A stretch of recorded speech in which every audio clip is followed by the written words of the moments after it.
Assalamualaikum. Saya Mizan Hakimi bin Muhammad akan membentangkan tentang bahagian pendahuluan. Tugasan ini menggunakan simbolik interaction teori dalam penggunaan bahasa isyarat terhadap individu yang mengalami masalah pendengaran.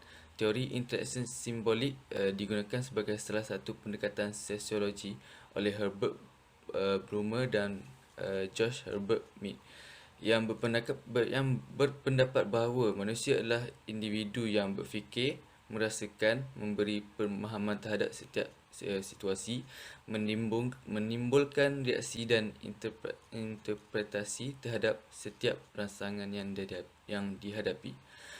Peristiwa ini dilaksanakan melalui penafsiran simbol atau komunikasi bermakna yang dilakukan sebagai gerakan bahasa simpati, empati dan lahirkan tingkah laku lain yang menunjukkan reaksi atau tindak balas terhadap rangsangan yang datang kepadanya. Individu yang mengalami masalah pendengaran menggunakan bahasa isyarat untuk menyampaikan semua jenis perasaan dalam hati mereka sehingga percakapan mereka dapat memahaminya. Hal ini bertujuan untuk membolehkan hubungan yang lebih baik antara anak-anak dengan pendengaran yang terganggu dan orang-orang di sekeliling mereka untuk membentuk tindakan dan konteks. Nama diberi Nik Nurjana binti Muhammad Hassan, nombor matrik 262028. Menurut West Antonio 2010, berpendapat bahawa Symbolic Interaction Theory ialah bagaimana manusia mencipta kefahaman tentang simbolik sesebuah dunia serta bagaimana dunia tersebut memberi kesan kepada tingkah laku manusia. Terdapat 3 prinsip teras utama yang disyadangkan oleh Blumer 1969, iaitu prinsip yang pertama ialah maksud, prinsip teras kedua ialah bahasa dan ketiga ialah pemikiran. Prinsip teras maksud merupakan prinsip titik pertengahan bagi teori ini.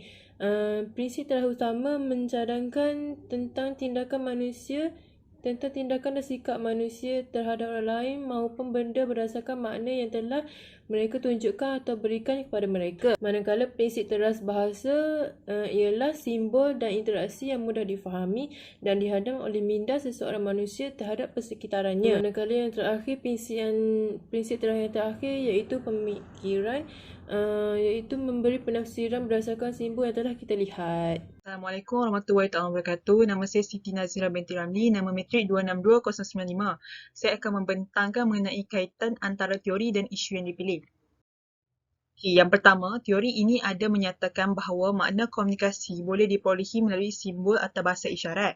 Berdasarkan teori ini, komunikasi berlaku menggunakan bahasa badan, bahasa isyarat atau simbol-simbol tertentu. Bagi individu bisu atau pekak pula, mereka berinteraksi menggunakan bahasa isyarat atau simbol-simbol tertentu di mana ia mempunyai makna pada mesej yang cuba disampaikan. Yang kedua, dapat membina hubungan sesama masyarakat. Bahasa isyarat atau simbol merupakan cara golongan pekak berkomunikasi dengan ahli keluarga, rakan-rakan dan juga masyarakat. Jadi, jika tidak wujud bahasa isyarat atau simbol untuk mereka berkomunikasi, maka mereka tidak dapat membina hubungan dengan orang lain.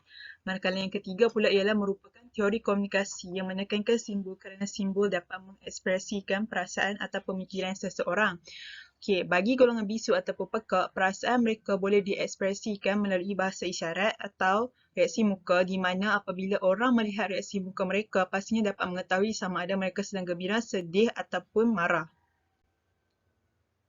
Okey, untuk bagi saya akan menerangkan tentang kritikan atau penilaian terhadap teori ini. Okey, permasalahan yang pertama, golongan yang mengalami masalah pendengaran ini kebanyakannya disisihkan oleh masyarakat dan terasing dalam dunia mereka sendiri kerana golongan ini mempunyai kesukaran untuk berkomunikasi secara normal dengan masyarakat.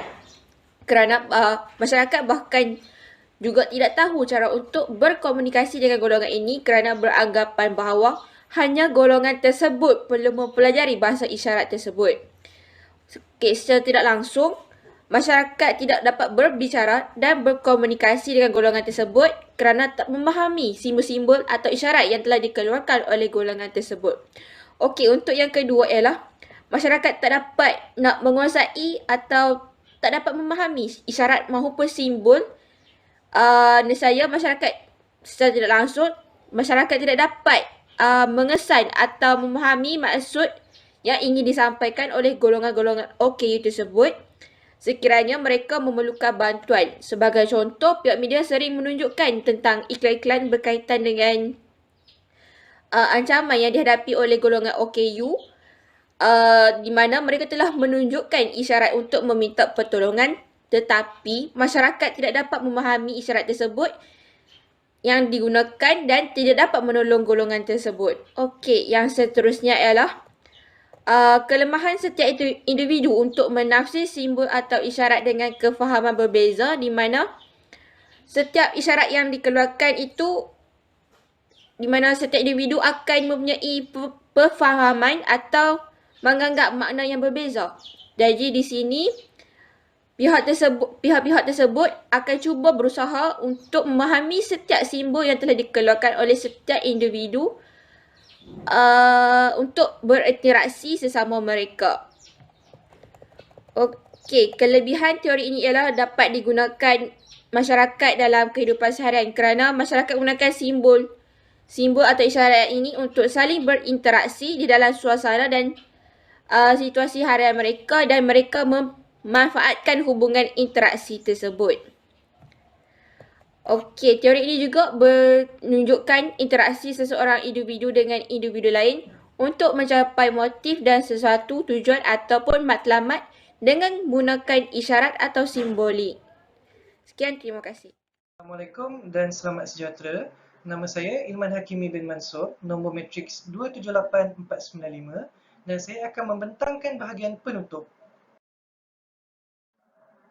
Menerusi penulisan ini, kita dapat simpulkan bahawa symbolic interaction theory memang berkait rapat dengan mereka yang mempunyai masalah kekurangan, iaitu individu pekak dan juga bisu. Hal ini kerana individu yang pekak atau bisu menggunakan bahasa isyarat untuk berkomunikasi, selaras dengan symbolic interaction theory yang mencadangkan bahawa komunikasi bukan sahaja terhad pada lisan, tetapi boleh berlaku melalui bahasa badan atau bahasa isyarat serta menggunakan simbol-simbol tertentu. Walaupun symbolic interaction theory mempunyai kekurangan bagi individu bisu dan pekak, seperti hanya orang yang memahami bahasa isyarat saja yang boleh berkomunikasi dengan mereka, tembok halangan ini semakin lama boleh diruntuhkan. Hal ini dikatakan demikian kerana menurut Eka Wijaya Pranata, menerusi kajian beliau iaitu Symbolic Interaction of the Deaf Student in Public School, keadaan memaksa pelajar pekak untuk tidak menggunakan bahasa isyarat yang sering digunakan sesama pelajar pekak apabila berinteraksi dengan orang normal. Sebaliknya, mereka menggunakan gerak mulut yang disokong dengan pergerakan tangan mudah yang senang difahami mereka yang tidak menggunakan bahasa isyarat. Oleh itu, diharapkan pada masa akan datang, orang ramai akan mula mengambil inisiatif untuk mempelajari bahasa isyarat supaya orang bisu dan pekak ini rasa diterima di dalam masyarakat majmuk kerana mereka juga mempunyai hak untuk berkomunikasi dengan orang lain. Baiklah, itu sahaja daripada kumpulan kami. Sekian, terima kasih.